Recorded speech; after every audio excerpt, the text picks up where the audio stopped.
Welcome back. If you've been hitting the gym and looking for some ways to elevate your leg workouts, have you ever tried working out one at a time? Hannah is learning from the pro, Peter Mollo in Rhode Island.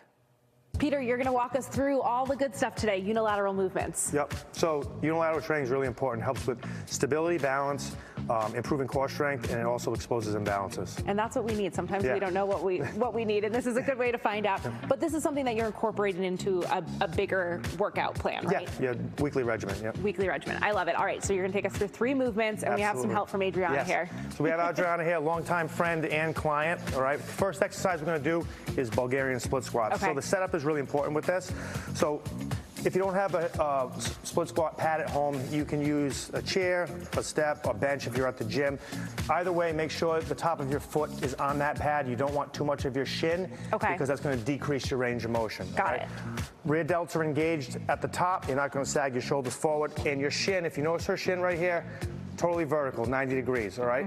She's gonna get nice and controlled on the way down, pushing all her weight through her heel. It should not be in the ball of her foot, keeping her core engaged the entire time. You know, sometimes you find yourself wobbling back and forth. Usually that means that your core is not engaged. So you're sitting back into it more than you are like leaning down. Okay, and then how many reps are we doing here? I usually do about 6 to 8 reps. Okay, and how many sets? 3. 3. Perfect. All right, let's keep moving on now to number 2. This is an assisted single leg deadlift. Yes. Okay. So we're doing it assisted to help with stability. Okay. All right, to really help with get that stretch. This is going to strengthen your posterior chain. So we're working glutes, hamstrings, lower back, and core as well. Okay. So what you're going to do is you're going to hold that dumbbell in the opposite hand of the arm that's on that bar. Okay. Nice and controlled on the way back, all right, getting that nice stretch of the hamstring and squeezing those glutes on the way through. So if you notice, she's keeping the tension all the way through.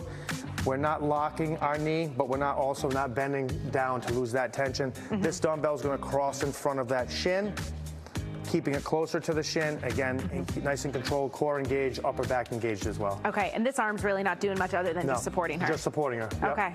All right, love that. And that's, again, 6 to 8 reps? 6 to 8 reps. 3 sets. Yep. Okay, last one here. Last one. A little bit more advanced. All right, we're going to do single leg hip thrust. She's going to use a bar to start. We're going to show both variations. Okay. So what you want to do, you want to roll that bar back right on your hip bones. Your back. All right, we have the luxury of having a hip thrust bench here. Yep. Most people don't. If you're at a gym, you can use a regular bench at home. If you have something you can prop your shoulders on.